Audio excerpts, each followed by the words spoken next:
Welcome back, Shalloners. Well, today we're going to talk about something like definitely different than what we usually talk about. We're going to talk about coronavirus and doomsday prepping. Now, if you're new to this channel, if you saw the title and you're like, I need to know how to doomsday prep, what I normally do here is talk about celebrities, break down their psychology, and mine those lessons for what we can learn and take into our own life. But sometimes we can get lessons from people who aren't famous. Sometimes we can get lessons from people who are crazy.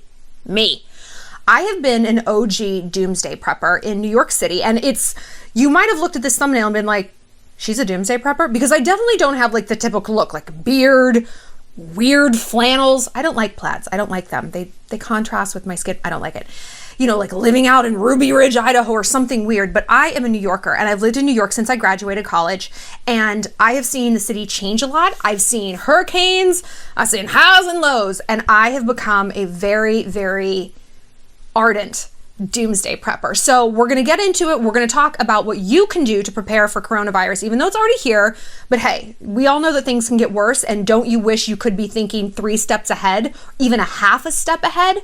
Someone who is a few steps ahead can tell you what you should be doing and how to prepare for the next catastrophe, because you know this too shall pass.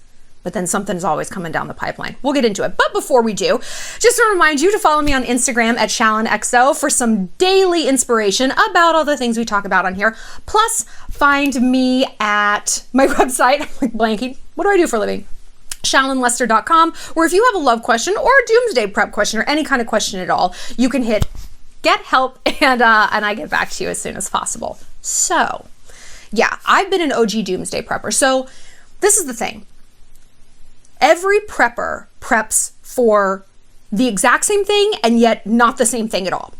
In a sense, we all prep for the same general mayhem, right? Because there's things that we all have in common.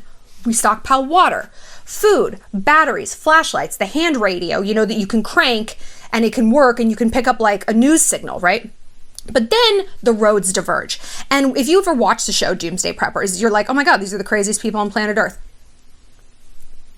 Yes, sometimes they are. So some people prep for something very, very, very specific, like an electromagnetic pulse that's going to wipe out all cell phone signals and electricity. So how am I going to survive if there's no electricity and the fridge dies and blah, blah, blah, stuff like that. Some people are prepping for like a meteor. So they get very like conspiracy theory and niche. I, as a New Yorker, prep for a terrorist attack. When we prep for something, I believe the root of that is statistics and math. I find a lot of comfort in math and science and probabilities. So when I look at New York City's history, what has been the most catastrophic thing that happened? September 11th, obviously. And it's always funny, like when September 11th, not funny, but when it comes around every year, people are like, hashtag never forget. And it's like, we haven't. Dude, we haven't. Like, relax. It's almost like a strange thing for us to hear, like, don't forget it. Like, we think about it literally every single day. I mean, we do. Like, I have friends whose parents worked in the towers, their older brother. I mean, everywhere you go, you meet someone who is affected by this and is still affected by this. So it's always very, very large in our mind. I know people at the NYPD, the captain of the counterterrorism unit, people who are like, got their finger on the pulse of this shit for real. So we take it very, very seriously. And so I started thinking, what would happen to me if another attack happened? Because look who we've got in the White House. Not exactly the king of diplomacy, right? We've got a functioning idiot. We've got a sentient orange beanbag chair of evil. And he could very easily provoke people to do something bad. I mean, he killed that general in Iran. They vowed retribution. Do you think that they've forgotten? No. And wouldn't the time to attack America be now, when we are crazy and chaotic and vulnerable? I would. If I was an evil genius, that's exactly what I would be doing. Exactly. Just wait till they're weak and vulnerable and out of toilet paper. We'll get to that in a minute. And attack. So this was a few years ago. This was probably like 5 or 6 years ago when I started seriously prepping. I thought, okay, the Twin Towers got hit at 9 a.m. That's business hours. A terrorist attack is going to occur during business hours. What is going to happen? And I worked downtown. Like, I worked in the financial district. So that's exactly where they're going to hit again. They're not going to hit like the Upper East Side with all the moms and strollers going to Pilates. Like, no. They're probably going to hit almost the same place. Grand Central, Penn Station, stuff like that. So I'm like, okay, I was prepping for extraction. And this is another added layer of preppers. Like, yeah, you prep for only kind of a few different outcomes, either sustainability and like repopulating the earth. People are like, don't you have like a bow and arrow and seeds to grow your own food? I'm like, I need to be dead. Like, if that's what's happening, I have got to die in the first wave. I have no real skills beyond doing YouTube videos and shooting. Like, those are the two things, and like kissing and twerking. I can fight, and like, that's it. You know, so if those two things are off the table, hey, I'm ready, Jesus. Take me home. So some people prep for like sustainability. You know, they have the farm, they have this kind of thing that they're going to. I prep for extraction, right? So if something happens to New York City, I want to get out of New York City. The first thing that they do in an emergency, they shut the bridges and they shut the tunnels, right? They shut the MTA. There's nothing in or out. They lock you down. That is how it works. So I'm like, I need to get off this island. What do I need to do to get out of my office, out of Manhattan, and to a safe place? So my bug out bag, I don't have it here with me actually. I'm in California. I'm not stuck here because there's a pretty awesome place to be stuck. But I'm at my parents' house. I was visiting and, you know, I'm just kind of going to put the travel on rest for a little bit. So I don't have my bug out bag here. My mom has one. It's like not a great one. And it's, as a prepper, it makes me crazy that she's not prepped to the degree that I find acceptable. But in my bug out bag, and I kept this at work, I had the usual suspects: batteries, flashlight. I had a radio. You can get these things at Home Depot. You can crank them up, like in case you can't plug them in case there's no batteries. They pick up satellite signal so that you can tune in and hear you can get an update, what's going on in the outside world. Your cell phone might not work. And if it does, the lines are going to be so flooded, you might not be able to get through to anyone, right? So having these pre-plans ahead of time is crucial. I had water, I had like power bars, stuff like that. And then I had some things that most people didn't think about. I had masks. And it's funny that now there's a run on masks, especially the N95 particulate respirators. I've been trill on this shit, okay? I have dozens, because what are people still dying of? September 11th related illnesses. Why? Because they inhaled the debris, right? If they didn't die in the towers, they died from after diseases. So I've got those. I have big, like, airtight goggles. I have 2 gas masks, one for me and one for the one person in my office who I would choose to save. I always like held it over their head. I was like, oh, is it going to be you today, Linda? Oh no, my report's late. I don't think so, sorry. I had other different kinds of masks. I had gloves. I had a flint fire starter just in case. I had bolt cutters. These were crucial. You think, why bolt cutters? You want to get out of someplace? Would you rather walk or would you rather ride a bike? How are you going to get a bike? You fucking cut the lock off, bro, and you steal. Gee, would I rather try to get into a car and drive? I know how to hotwire a car. It's a long story, but I do.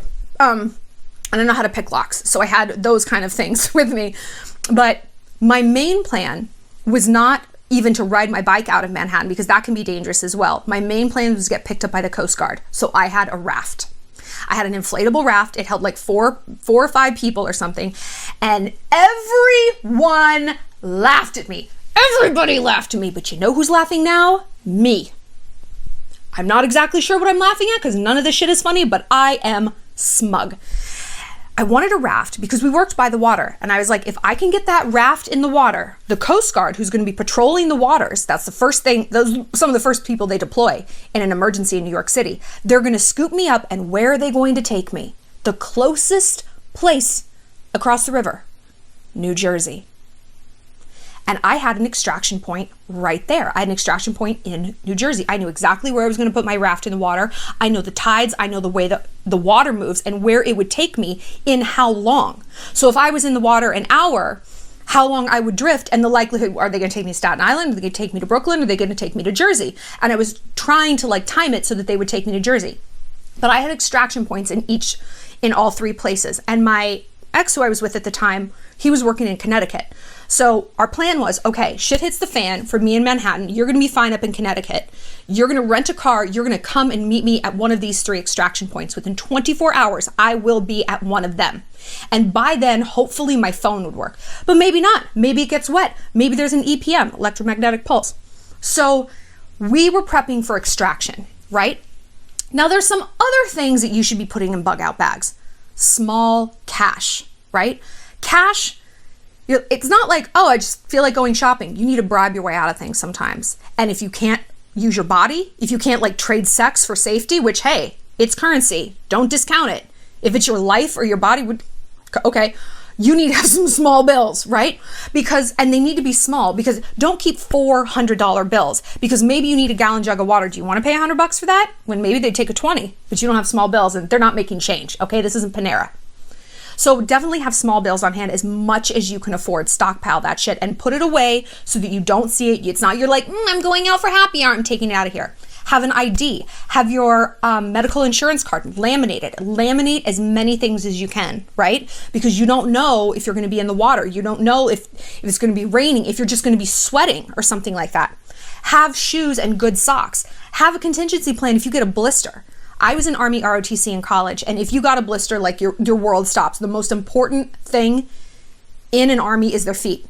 Your feet don't work, your army doesn't work. So we were very, very conscientious that our shoes always fit well, our socks fit well, we weren't getting cramps, we weren't getting blisters. So that's really super important. Gas masks. I had 2 gas masks. You can buy these things. I bought everything on Amazon, right? Let's see, what else did I have? Oh, just like basic hygiene things. Tampons, medicine. Have at least a few days supply of medicine, right? Have rubbing alcohol. Have hydrogen peroxide. Have water. Have water. And you might think, what do I need like 8 gallons of water for? I don't even drink that much water. I have soda. Have you ever wanted to flush a toilet? Okay. That doesn't always work in an emergency. When Hurricane Sandy hit New York City, our plumbing didn't work. And mine did, because what you do is you take the lid off the toilet and you pour water into the tank, and now you can flush the toilet, right? And you're going to use about a gallon every single time you go to the bathroom. So if you only have 4 gallons of water saved, you better hope this catastrophe lasts 1 day and that you don't get thirsty at all. Also, when people say canned food, it's like, well, I have food in the fridge. Your electricity might be up. So that's what I've been prepping for. So for me, this is just kind of like my Super Bowl. Like I feel this calm focus like Tom Brady before a game. I'm like, this is my moment. This is what I've trained for my whole life. I'm ready. I'm also an OG germaphobe. If you guys follow me on Instagram, you've known that I've worn masks on planes literally for years. And I don't just like wear a mask, and I don't just like maybe use a Lysol wipe on my seat. No, that shit's dead. I take a tiny spray bottle and I fill it with Clorox with bleach in the green bottle. Why? The bleach is the only thing that kills the norovirus. Now we're all hopped up about coronavirus. Norovirus to me is way worse. It's the disease where you like throw up and other same time. It's gnarly for like days. I hate throwing up. I threw up a few days ago. My body still hasn't recovered. I hate it. So I live in constant fear of like food poisoning and stuff like that. So I take that, I spray I carry a paper towel, napkins with me, I spray it and I wipe down everything. Go through a dry run in your mind. And this is like the golden rule of prepping. Mental mapping. Not just what do I need if shit hits the fan? We'll get to that in a minute. When I get on a plane, what do? I sit down, I put my seatbelt on. Okay, I've touched the seatbelt. Do I touch the top, the bottom, the side? Do I touch all of it? I adjust the air vent. Okay, we're gonna wipe that down. I move the window. Okay, we're gonna do that. I look at my tray table, that little latch, the top and the bottom thing. What I put my water bottle in, that little pouch, I'm gonna swab the inside of that because otherwise I take it out and now the water bottle's dirty and I've touched that. I'm gonna wipe the bottom of everything. I'm gonna wipe the bottom of my purse because maybe I set it on a counter. Go through this. Do a dry run, right? When in doubt, sanitize it out. This is just the rule, okay? And you always want to take your air vent and aim it directly in front of your face. You want it to basically blow germs away from your nose, right? The air in airplanes is 99.9% clean. The air is not the problem on a plane. It's the surfaces. Do you know how often airlines have to clean planes? Just take a guess. Take a guess how often the FAA requires an airline clean a plane. Never. Never. It's recommended that they clean it once every 30 days. Do you know how many people get on and off a plane in 30 days? A plane lands and takes off every minute of every day, all year long. It's a lot of people, and human beings are disgusting. So don't get on a plane thinking you're safe with just a mask on. You're not. You gotta wipe that shit down, okay? And if you don't have paper towels, actually, I mean, who doesn't have paper towels? But like, you know how you find like old packets of like, you know, the hand wipes or like the Kleenex potty, the butt wipes or whatever, maybe they've dried out. Save those. Save those because they're nice and thick and you can use those with your Clorox wipe, or get something called shop towels. It's like what mechanics use. They look like a big roll of paper towels. Sometimes they're blue, but they're a lot thicker. That's what you want. You want those thick things to really get in there and wipe it down. Who gives a shit if people look at you like you're crazy? They looked at me like I'm crazy. And I travel most of the year. And I have no intention of slowing that down because like I said, I've been ready for this. Nothing about what's going on is new to me. Nothing about what's going on is like foreign or honestly unexpected. We've been due for a plague. I said this literally in December and some of my fan accounts like reposted it. They're like, we're due for a plague. And here we are. Unfortunately, it's not the severe plague we need in order to weed out the population and save our planet. That's just the reality of it. And it's pretty brutal. But I mean, thank God, you know, we're not losing people. We're just losing planet Earth. It's no big deal. No big deal. Keep eating bats and porcupines and koalas. That's fine. That's fine. So what can you do to get through this corona panic, right? Because now it's underway. And the whole thing with being a doomsday prepper is the word before. And sometimes it's not always good, but if you can be half a block ahead of everyone else, you're going to be good. I don't understand why people are hoarding and stockpiling toilet paper. I think that's strange. It's very weird. But I'm thinking to myself, okay, what ostensibly might run out? People might run out of food. You know who still has food right now? Restaurants. And you know who's worried about not getting business? Restaurants. So you know who's willing to sell their food? Restaurants. You go in there and you make them an offer. I'll take all the meat in your fridge for $500. I'll take all of your dairy for $200. I'll take all of your eggs for $100. People are willing to offload shit. You go in and you make some deals with these people. Small business owners are willing to bargain. And small business owners, a lot of times, are immigrants, right? They've gone through things. They have seen shit hit the fan. That's why they left. That's why they left their country. Like, they didn't do it because, like, you know, I just feel like, I know I'm a brain surgeon here in India, but I feel like owning a dry cleaning business in Poughkeepsie. Nope. They fled. So they have wisdom that people like me, just like a basic bitch from Newport Beach, not a lot of hardship here, might not have. Talk to these people. If they're your neighbors, talk to them. See what they're doing. Immigrants carry a lot of cash. You know, they want cash. They don't trust the banks. That has historically not always been in their favor. You know, they've gotten money stuck in a country and they can't get it out. So they might have a lot of good tips for you. And if you go into a restaurant or a small business, whatever it is, and start to bargain with cash, you could really get ahead of some games. Because right now, everyone's at Costco, everyone's at Walmart, everyone's at Target freaking out. Go to the mom and pop places, go to the small little bodegas, go to the little, like, you know, home stores in your neighborhood that are run by like the little nice Korean couple. They're willing to wheel and deal, okay? Also, clean. This sounds obvious, right? Clean. For no other reason, preppers really like to clean because it gives us a sense of control. And you need to dial down the hysteria and dial up your sense of power, right? Because like I said, this too shall pass. And it's just a matter of getting through it and being wiser the next go round. It might be too late for you to stockpile water and toilet paper now, but it won't be 6 months from now. And start to make a list now of everything you wish you had. And like I said, go through the mind map. It's like, if my kids are not in school, what are we gonna need? Well, if everyone's working from home, that means all the coffee shops are gonna be overloaded. They're gonna run out of coffee, so I'm gonna need to stockpile coffee if that's what I really need. Okay, like, what do you normally do at work that now you're gonna be doing at home? Going to the bathroom? You don't need toilet paper, you need plungers. I'm literally, like, think about this stuff. Like, Like, you might need more laundry detergent. Everyone's home. They're using everything more cleaning products. If you don't have bleach, get some bleach. I don't think people are buying bleach. I don't think they understand what bleach does. They think it's only for like washing your sheets or something. Bleach will clean anything and will kill anything. Get ammonia. Keep your kids away from it. If you can't get that, get vinegar. Get rubbing alcohol, like straight rubbing alcohol, and dilute it. Get hydrogen peroxide. You know what you can also get? Denture tabs. I carry these with me, like on my person almost all the time because I like to sanitize things. It's like the little Effordent, you know, the little tabs. You put them in water and they disinfect 99.9% of things. I put my toothbrush in there once a day, right, to disinfect everything. So go out and get these other things. If you open your mind up and you expand your view of like, what do I need? What's going to make me feel safe? What's going to make me feel happy and healthy?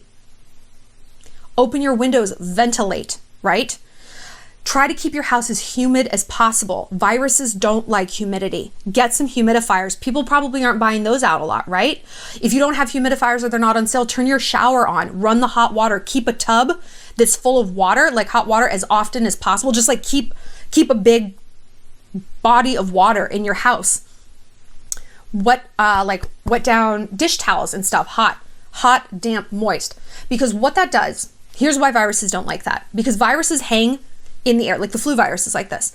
It hangs right about eye level because it wants to go in all of your mucous membranes, right? So humid air wraps itself around that particle, that little snot particle hanging in the air, and it pulls it down to the ground. It deads it, right? And you're a lot less likely to get a particle from the floor than you are into your nose, but not completely unlikely. So you need to wash your floors. You need to sanitize your floors, right? You can use ammonia for stuff like that. Google it. Like, it's depending on what you have. If you have carpet, maybe stay away from carpeted stuff. Don't wear shoes on carpet. Go barefoot so you're not tracking diseases and particles and germs into the house. Also, saline spray in your nose. Get some Neti Pots, okay? Neti Pot, it looks like a little Aladdin's lamp. You're like, what's gonna come out? Health, that's what's gonna come out. You put saline in there, like not table salt, but it comes with little packets.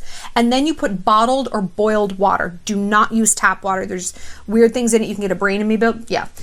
And you're going to just tip it in. Water's going to run out the other side. That's going to flush out your nose. So anything that's hanging out in here waiting to attack your body is now gone. Okay? That's crucial. Do it once or twice a day, even if you're feeling good, even if you're feeling healthy. And all of these things are very easy to do. They're very easy to find. And like I said, people are not buying these things yet, right? They haven't gotten to this point, but you have to mind map it. Say this shit gets worse and people get sick. What are people going to need? What are they going to need? Maybe they've got chills and fevers. Are they going to need aspirin? Buy it. Are they going to need heating pads because they're cold? Buy it. Buy blankets, buy socks, buy candles. You know, I don't see how everyone getting a virus is going to result in no power or water, electricity, but we have an idiot running our country. So almost anything is possible. But start with stuff that's logical. Mind map what's logical and go from there. You don't need bolt cutters, probably. You don't need gas masks at this point. You don't need guns. I've got all of these things though. Yes, even in New York City, so don't run up on me. But when you do just a little bit of prep, you start to attune your vision to other ways to prep, and that will help you. You will have situational awareness and your head will be on a swivel, because the people who survive disasters are the people who are vigilant. And they are not necessarily the people who follow what's going on. They're the people who check out where all the exits are. If you're in a store and there's a stampede, don't go out the fucking front door. You run through the back, through like the employee section, like the warehouse, and you go out that way. That's how you exit. You have to think of what the mob is doing and how you are going to counter that, right? If the parking lot's mobbed, park across the street and walk in. You don't want to get stuck in your car in a jam-packed parking lot either, do you? If society breaks down, what are you going to do, right? What are you going to do? If you're afraid of looters, maybe take all of your TVs out of your house but one, put them in a storage unit or something. People aren't making a run on storage units, lock them in the trunk of your car. If people are going to come breaking into your house looking for things, secure your valuables already, put them places people aren't going to look, like the freezer. Well, if they're looking for food, they will find the freezer, you know? So take yourself through these disaster scenarios as logically and as neutrally as possible. Pretend that you're thinking about them for someone who lives in a different country. okay, my friend who lives in London, what might she need? Okay. Or my neighbor. If it was my neighbor and I was trying to secure her house, what would I need to be doing? Get pet food, stuff like that. Dog poop bags. I don't know, whatever. But mind map it and think it through. Forewarned is forearmed. And truly a little bit of conscientiousness and foresight, and most of all, neutrality and objectivity is what makes people survive. Not panic buying, not following the herd. You got to be an individual, right? Fortune favors the bold. Not the toilet paper hoarders. I hope this has been informative. I know that this is like a different topic, but I hope it's given you guys a little bit of peace of mind as to how to prep and how to feel a little bit better. I really think in a week, all this shit's going to blow over. I think it's going to be, the weather's warming up. Viruses don't do well in warm weather, you know, as the thaw happens. This is the natural progression of viruses. They go dormant. Yes, they come back, but it's going to buy everyone some time to come up with a vaccine. Might not be 18 months, but remember guys, this virus isn't particularly deadly. This isn't like Ebola sweeping the nation, or even SARS or MERS or whatever. Everyone's going to be fine, but it is a pause that we need to stop and be like, how prepared am I if stuff really hits the fan? And hopefully this is just going to make us more prepared for the next go around. Everything's going to be fine. I promise. I'll talk to you guys soon.